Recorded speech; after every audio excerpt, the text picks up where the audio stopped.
Have getting cybersecurity certifications been devalued? Stay tuned.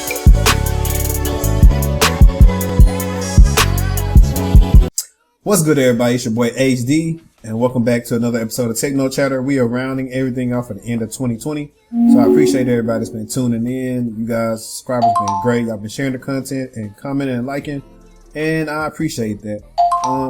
You guys know I have TechTual.com. I have my Instagram. I have everything. You guys want to contact me, my information is in the description below, and also click on some of those affiliate links. It really helps the channel grow. In the beginning, I said, have cybersecurity certs been devalued? And we're going to talk about it. I made a LinkedIn post, which I'm going to show you guys here in a second, about kind of what I feel about certifications, and me now being as a career coach, I see this a lot, and I see this on LinkedIn.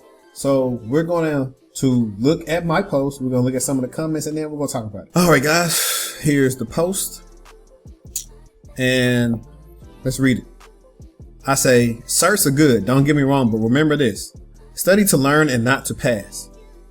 Like I said, I know your face is like this, but you got to understand there are so many ways to pass certifications that they're becoming devalued, besides them being good SEO terms on your resume. This is why you'll see someone with a boatload of certs be jobless, because they are good test takers and they can't translate what they study for into their interviews. And I asked everyone, am I on target with this, or am I reaching? You guys let me know your thoughts in the comments. And I had to edit this and let people know I was talking about cert chasers in this. And you guys see, I got 48 comments, 88 reactions. I got almost 6,000 views since I put this post up, and it was a day ago. It's still been going strong. So let's look at some of these things, man. I'm gonna probably try to get some of these people's names out of here with the editing, but we'll see. So Jeff said, good points and well-structured argument. However, I think it depends on the situation. Ultimately, I agree that hands-on experience trumps certs when it comes to application of principles. This is, as you guys know, Antoinette was, me and her were on here before. This is IT training. I think she read my comment too fast and didn't understand what I was getting at, because she agreed afterwards. So, you know, you see what she's saying. Studying for the pure purpose of passing does devalue the new to the industry applicant, but there are experienced professionals losing jobs or having a hard time getting a new job because they don't have the search to check simple, sometimes entry to mid-level requirements. For newbies, yes, they should study to learn. For professionals, this isn't always the case. And I said this was meant for people without experience in chasing certs, not the work. If you don't know, some jobs will say must get this within 6 months, must get this. Your job is requiring you to get that. That's the reason you got it. But to think you're just gonna be an expert because you studied 3 weeks and got a cert, this guy, David Bass. I disagree. All the certs I got while I was working, I used at my job and built extensive labs to learn. Every second I wasn't working, I was studying some sort of way. I never used the brain that would cheat on an exam because it's really pointless. There's no value in a cert that you don't actually know anything about. Cheating on certs is what has dropped the value of them, because you can't actually count on the cert to show if a person knows the information or not. I've seen this all the time with people with mid-level certs who clearly cheated and are still just a junior engineer with mid-level certs. That is why the cert degree is a checkbox for hiring people. They have these screening folks so they aren't wasting senior people's time. This is Dayspring. As you guys know, he's Day Cyberwalks. We will be on the channel soon. Check out his YouTube channel at Day Cyberwalks. This is what he says. You're 100% correct, man. Certs are supposed to teach you and open you up to what to expect in a job. Not all certs do this though. If you only took the cert just to pass it, then what you're supposed to do when you get the job. Just like you said, the correct approach is learning, not to just pass. I think a major cause is how the educational system is designed in such a way that all you have to do is pass the class even though you don't understand a single thing. As long as you're able to wiggle through with a B or a C, sometimes people also translate this opposed to search as well. And that's big facts. That's all school really grades is on, is passing and failing. And it doesn't really, school don't really teach you anything now. That's why for my kid, probably try to do some type of Montessori type of learning. I think that'd be more beneficiary, because this doesn't teach anything, and it kind of gets ingrained in your head that, you know, hey, if I get an A or something, I'm super smart, I'm the best of the best. It doesn't mean anything, because your best student sometimes is this interested in the work, but that's probably like the student that has the most potential out of anybody in the class. Sometimes, not all the time, sometimes. All right, let's keep on seeing what they're talking about. Also, Katia Dean She has Instagram. She also has Katia Life. Her says, nope, you're spot on. That's why a lot of people come my way, and I'm still amazed with those certs they can't find a job. However, I do test their knowledge when they ask certain questions and explain to them why. Or ask them, well, why did you earn this cert? And that's what I do too. When I talk to some people in my inbox that contact me, just about regular career questions, I'll say, okay, why you want to get this cert? What do you plan to do with it? What's your goal? And we go from there. I do not think your post is wrong. The cert is a good motivation to learn. Good hands-on certs will push your knowledge, but it's up to each person what they do with the bulk course of lab. Sometimes it is a good decision to knock out a cert fast, and sometimes it's good to learn more. Let us take Net Plus versus CCNA. If your goal is CCNA but you need Net Plus for HR, or you're eligible for CCNA sponsorship with it, you can take Net Plus in 2 to 3 weeks. Net Plus teaches you the basics, but if you know how to access the CCNA lab, why waste time learning theoretical concepts? In my opinion, hands-on is always better. You can trust the labs for a long time. They got a lot of life. He said, I think it's easy to make a statement like this. There's a lot of gatekeeping that happens when a company's define terms to begin filling roles. It isn't so easy to translate what a company needs, but for a while, certifications seem to meet the criteria. I agree. I personally take certification for the challenge and would otherwise build projects on my own. However, that's not how the machine works. The complexity of fleshing out of a department can take a long time. Hence, SEO buzzwords that keep those who might have hands-on experience in a home lab out. I don't see certification losing value, but changing in difficulty or I'm messing that word up. Applicability. There we go. I get tongue-tied sometimes, guys. I mean, I can't read the word. They do prove sometimes that you put in an effort to learn the material. Otherwise, I am not going to get the hiring manager to sit down and look at the cluster I've been maintaining. They don't have time or aren't given the time.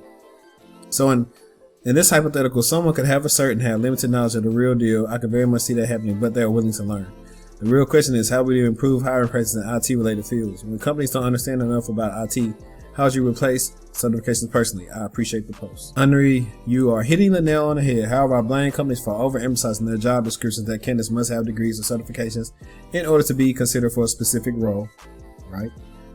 Unless one is seeking a consulting role, a person will need several weeks and or months learning the company and will require training in order to be productive anyway.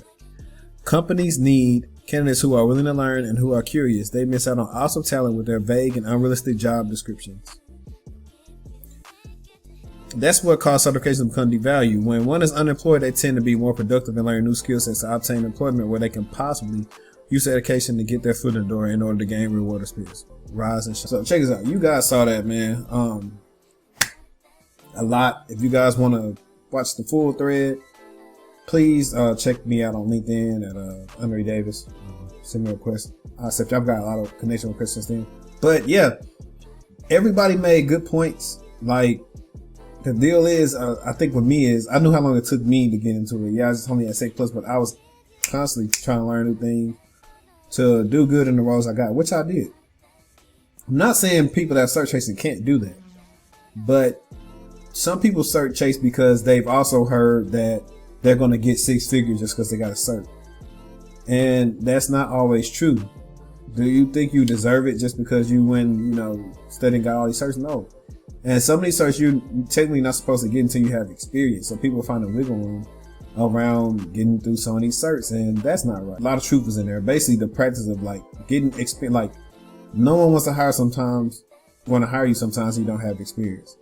It's hard. That's why I always pivot to help desk, because a lot of people start off on help desk because one of the easiest jobs to get experience on. Granted, it may not be related to what you want to work in, but it gives you somewhat of an overview of IT.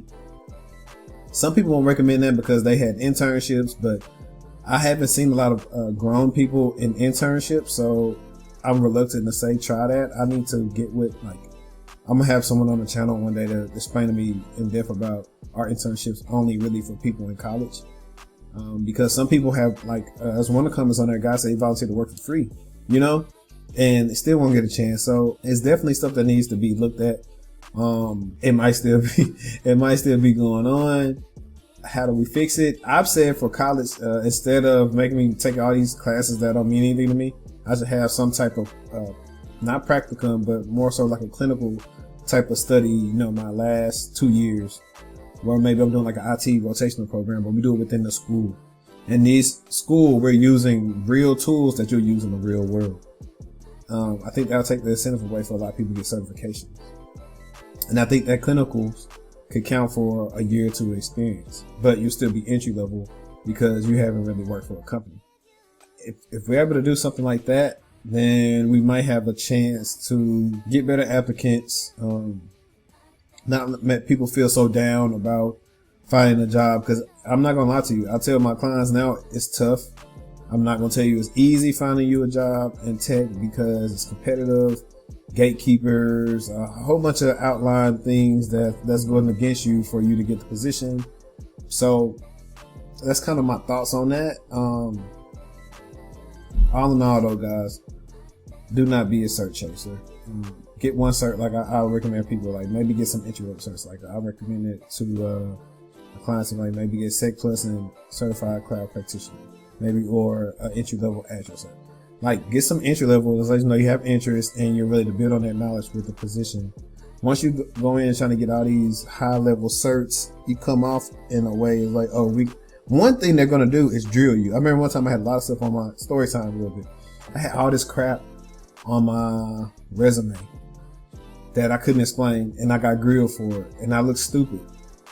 Granted, the people at the role don't know what they're doing either, but they will grill you. So if you come off as a person with all these certs, they are going to grill you, and if you can't pass those questions, you're gonna look bad. So don't go out here wasting thousands of dollars on all these certs. And I know someone's like, well, people wasting $1,000 on schooling. It's different. You're networking. It's the experience. Schooling is different. Schooling teach you, I would say in college teach you a little bit of some soft skills and things that you're not going to have with just doing boot camps and stuff like that. But to get that out of the way, only get a couple and focus on, here's the key. So you have the certs, but then go back and focus on the skills that some of the certs were showing. Show those, like, for example, let's say, cool, you got Sec Plus and you really trying to maybe do entry level incident response. Lab every day. Take some cyber courses or some Udemy courses, other courses on incident response. Be able to go in depth about the incident response plans and the process of how it's not, you would think it's just a full circle, but it comes at different things and stuff like that. Focus on the skills that you're needed. Use some of the tools and you'll be able to leverage that and say, I don't have the most experience, but I got Sec Plus. Every day I work on things for incident response. I've handled incident response for like smaller companies. You could be something about your church or, somebody have a job, they're going through issues. It don't have to be big, but something small, but showing how you fix something and you mitigate it and you put a plan in place that helped them not to run into that issue again. So work on practical things. It's not going to always translate to you getting a job, but that passion cannot be matched when you have a passion for a job.